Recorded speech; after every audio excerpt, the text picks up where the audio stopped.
Hello दोस्तों, कैसे हो आप सभी। आप सभी का बहुत बहुत स्वागत है आपके अन्य चैनल दिव्यांश देवेंद्र शुक्ला में।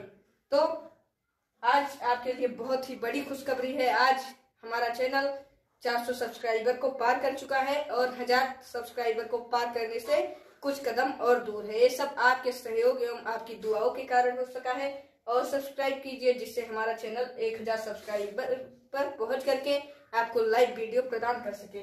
तो आज का हमारा चैप्टर है सूक्ष्म जीवों का सामान्य परिचय एवं वर्गीकरण। हमें आज सूक्ष्म जीवों के बारे में जानना है। इनका हम परिचय करेंगे, इनका वर्गीकरण करेंगे और इनके उपयोग तथा हानि के बारे में भी आपको बताएंगे। तो सूक्ष्म जीव होते क्या हैं?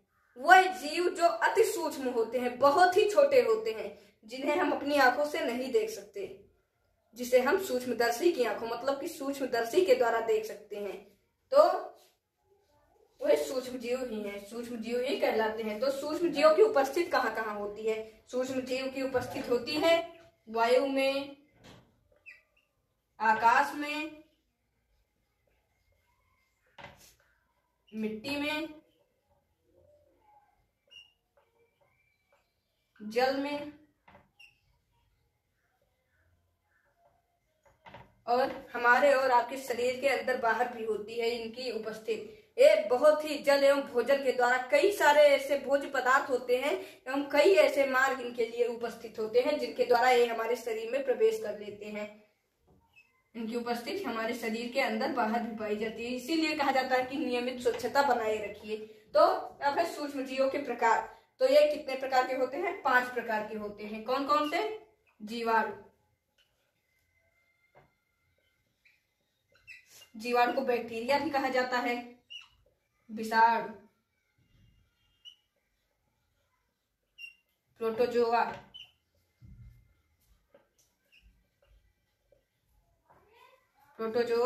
और कवक और शैवाल भी होते हैं इनके प्रकार के में। कवक क्या होते हैं?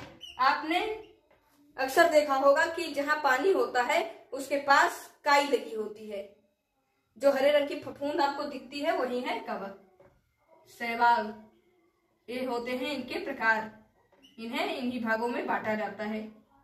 तो सबसे पहले है जीवाणु यानी कि बैक्टीरिया। जीवाणु क्या होते हैं? जीवाणु भी बहुत छोटे होते हैं, लेकिन इनकी कोशिकाएं जो होती हैं इनके चारों ओर एक आवरण बनाती हैं। इनकी कोशिकाएं इनके चारों ओर एक आवरण बनाती है, जिसे क्या कहा जाता है? जिसे कहा जाता है कैप्सूल, जिसे कैप्सूल हम कहते हैं। और कैप्सूल क्या होता है? एक आवरण का नाम है जो इनके चारों ओर इनकी कोशिकाएं बनाती है। तो अब है विषाणु। तो विषाणु क्या होते हैं? ये सबसे सूक्ष्म होते हैं, ये बहुत ही छोटे होते हैं। इन्हें हम अपनी आंखों से नहीं देख सकते, इन्हें हम अपनी आंखों से कभी नहीं देख सकते जब तक हम सूक्ष्मदर्शी का उपयोग नहीं करें। तो ये किसके बने होते हैं? न्यूक्लिक अम्ल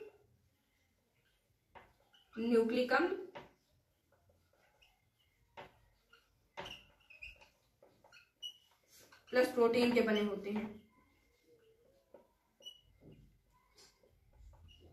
और इसकी खोज आप जानते हो कौन किसने की थी? डामित्री एवोनोस्वाकी नामक वैज्ञानिक ने सन 1892 ईस्वी में इसकी खोज की थी। और विषाणु जो होते हैं ये पूर्ण परजीवी होते हैं, इसलिए स्वतंत्र रूप से अपना विभाजन नहीं कर सकते। और डामित्री एवोनोस्वाकी ने, डामित्री ये नाम आपको ध्यान रखना है, कभी भी पूछा जा सकता है आपसे।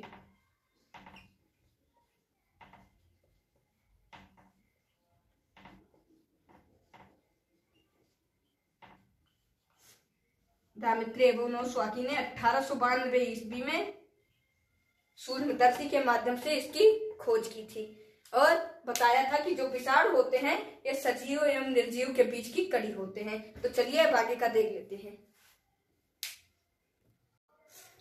तो अब दिया हुआ है प्रोटोजोआ के बारे में। तो अभी हम इसको तो साधारण रूप में आपको बता दे रहे हैं, लेकिन अभी हम इसके लाभ और हानि को विस्तारित रूप में अध्ययन करने वाले हैं। तो प्रोटोजोआ जो होते हैं ये भी सूक्ष्म जीवों का एक समूह ही होते हैं और ये होते हैं एक कोशिक जीव। ये एक कोशिक जीव होते हैं। और कवक, इनको सामान्य भाषा में फफूंद भी कहा जाता है।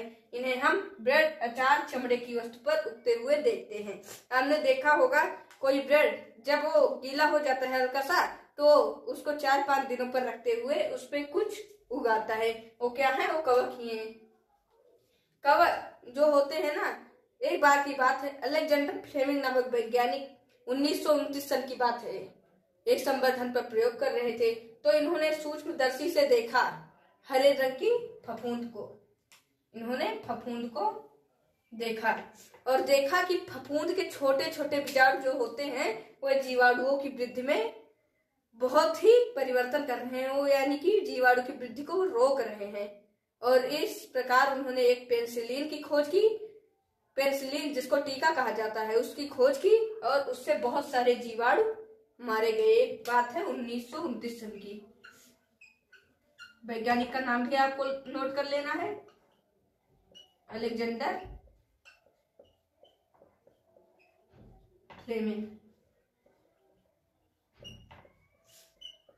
इन्होंने नोबेल पुरस्कार भी हासिल किया है। और शैवाल जो होते हैं इनको सामान्य भाषा में काई कहते हैं। अब चलिए हम इनका विस्तारित रूप से अध्ययन कर लेते हैं कि इनसे कौन कौन रोग होते हैं, हैजा, चेचक सभी के बारे में, और इनसे क्या क्या लाभ होते हैं। जैसे कि दूध से दही बनाने में लैक्टोबैसिलस नामक जीवाणु ही उपयोग में आता है। तो चलिए इन सभी के बारे में विस्तारित रूप से अध्ययन कर लेते हैं। चलिए, तो अब दिया हुआ है जीवाणु और हम पहले इसकी हानियों के बारे में जानेंगे। इससे जैसे कि क्षय रोग हो जाता है, हैजा हो जाता है, टाइफाइड हो जाता है, भगवान करे आपको ना हो, और विषाणु से खसरा हो जाता है, चिकन पॉक्स हो जाता है, पोलियो, डेंगू, चिकनगुनिया आदि रोग हो जाते हैं। डेंगू जो होते हैं ये एनाफ्लीज मच्छर के काटने से होते हैं, और मलेरिया जो होता है टाइगर मच्छरों के काटने से होता है। ये प्रोटोजोआ द्वारा फैलने वाला रोग है। और कवक से दांत सिंड्रोम हो जाते हैं। ये सब रोग इससे हो जाते हैं। अब आगे क्या कह रहा है, आगे का भी देख लेते हैं। तो इसके लाभ के बारे में जानेंगे हम, और कई सारी बातें ऐसी है जिसको हमें जानना है। जैसे कि दूध से दही बनाने में कौन सा जीवाणु सहायक होता है? लैक्टोबैसिलस। और ईस्ट नामक जीवाणु जो होता है वो ब्रेड, अचार आदि को बनाने में सहायक होता है। सिरका, पनीर, ब्रेड और खमीर आदि बनाने में ईस्ट नामक फफूंद का बहुत ही बड़ा योगदान होता है। आपने सुना होगा ईस्ट के बारे में। और जो एक प्रतिजैविक दवाएं बनाई जाती हैं, जैसे कि इन सभी का उपयोग प्रतिजैविक दवाओं को बनाने में, नाइट्रोजन स्थिरीकरण में और बहुत सारे कार्यों में किया जाता है। और इनकी हानियां भी बहुत हैं और इनसे लाभ भी बहुत है। हानियां ज्यादा होती है किंतु लाभ थोड़ा ही होता है, लेकिन बहुत ही बहुमूल्य लाभ होता है। तो अब चलिए आगे का देख लेते हैं। तो इनके लाभ क्या है? लाभ है दूध से दही बनाने में कौन से जीवाणु के? लैक्टोबैसिलस।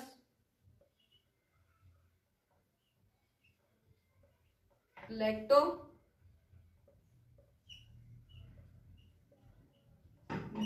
नामक जीवाणु इसमें सहायक होता है फ्रेंड्स।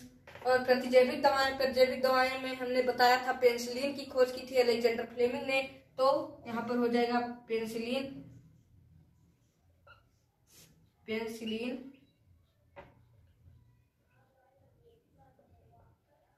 और नाइट्रोजन स्थिरीकरण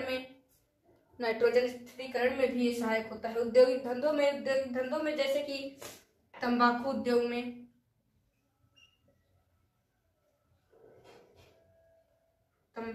में और कौन से उद्योग में? दूध उद्योग में, शराब आदि कई सारे ऐसे पदार्थ हैं, मादक पदार्थों को बनाने में भी ये सहायक होते हैं। हमें तो नहीं लगता मादक पदार्थ से कोई लाभ होता है। ये तंबाकू, शराब, ये सब क्या है? ये सब मादक पदार्थ ही हैं। उद्योग धंधों में इसका उपयोग किया जाता है।